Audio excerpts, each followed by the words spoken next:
में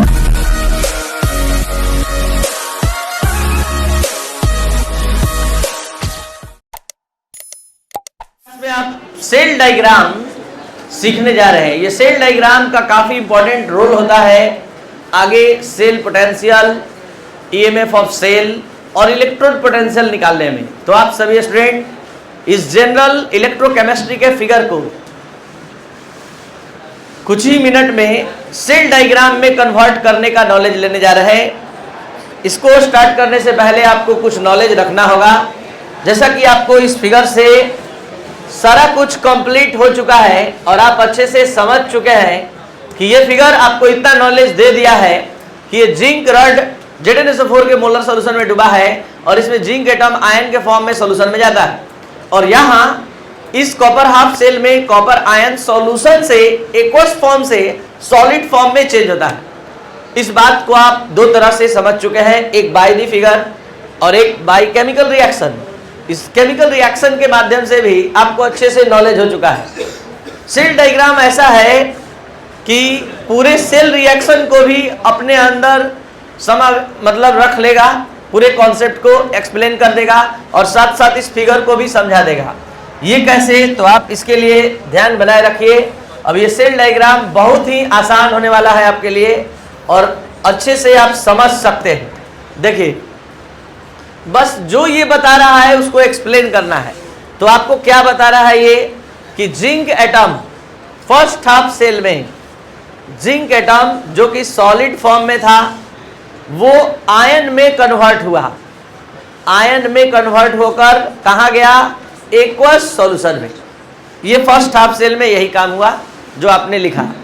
second half cell में copper का रड कॉपर CuSO4 के मोलर सॉल्यूशन में डूबा था तो उसमें क्या हुआ, Cu++ आयन जो है जो एक्वस फॉर्म में था वो इलेक्ट्रॉन गेन करके Cu सॉलिड के फॉर्म में रड पर डिपॉजिट हुआ और इस प्रोसेस में क्या हो गया, इस प्रोसेस में इलेक्ट्रॉन का प्रोडक्शन हुआ और ये प्रोडक्शन किसने किया, तो ये प्रोडक्शन जिंक इलेक्ट्रोड ने किया।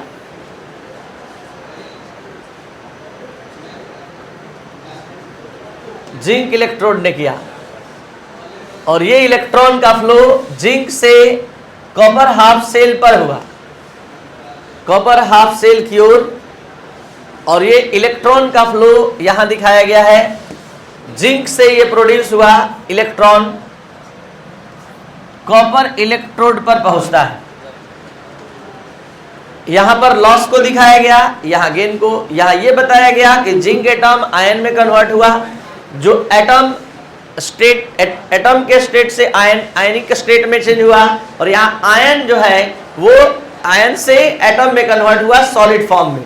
और ये बीच में जो ये लाइन देख रहे हैं ये सॉल्ट ब्रिज का सिंबल है, इसको हम सॉल्ट ब्रिज बोला करते हैं।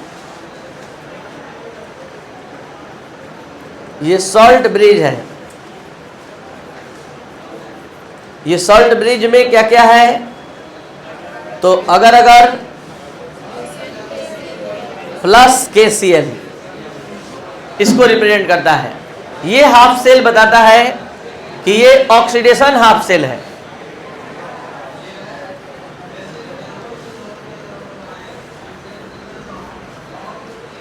ये हाफ सेल बताता है कि ये एनोडिक हाफ सेल है और ये हाफ सेल बताता है कि ये निगेटिव इलेक्ट्रोड है।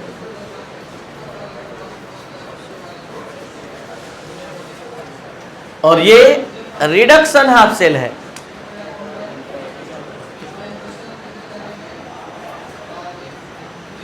रिडक्शन हाफ सेल है। ये कैथोडिक हाफ सेल है या कैथोड है और ये पॉजिटिव इलेक्ट्रोड है।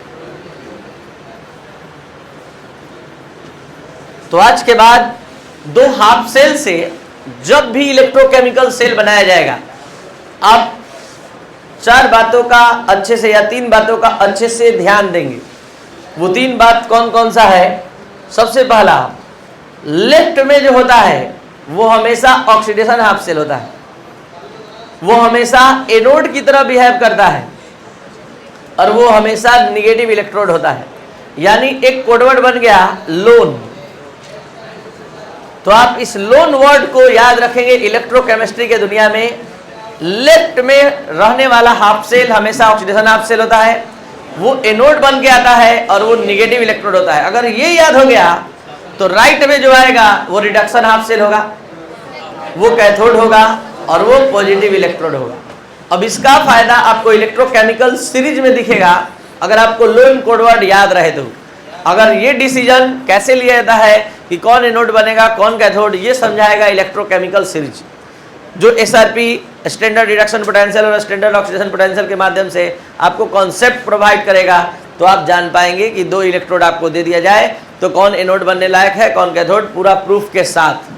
तो ये था आपका सेल डायग्राम। ये सेल डायग्राम अकेले उतना चीज एक्सप्लेन करता है जितना ये फिगर एक्सप्लेन करता है। क्या नहीं है इसमें, जिंक एटम जा रहा है सॉल्यूशन में आयन के फॉर्म में, बता रहा है कि इलेक्ट्रॉन का लॉस हो रहा है। ये कॉपर रॉड CuSO4 के मोलर सॉल्यूशन में डूबा है, तो हो क्या रहा है, कॉपर आयन सॉल्यूशन से रॉड पर डिपॉजिट हो रहा है, तो कॉपर आयन का कन्वर्जन हो रहा है किस चीज में, Cu सॉलिड में। और इलेक्ट्रॉन का फ्लो तक यहां इंडिकेट किया गया है, ये फ्लो भी आप देख पा रहे हैं, ये इलेक्ट्रॉन का फ्लो भी आप देख रहे हैं कि लगातार इलेक्ट्रॉन का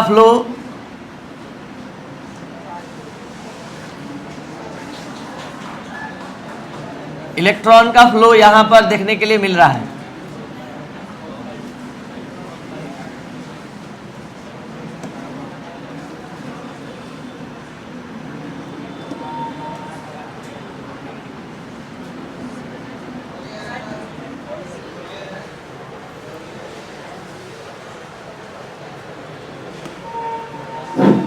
तो ये सेल डायग्राम है। तो सेल डायग्राम लिखकर आप सभी स्टूडेंट इसको नोट कर ले, और जो लोग ऑनलाइन ऑफलाइन इसको देख रहे हैं इसको जरूर शेयर और सब्सक्राइब करें एंड लाइक करें। Thank you.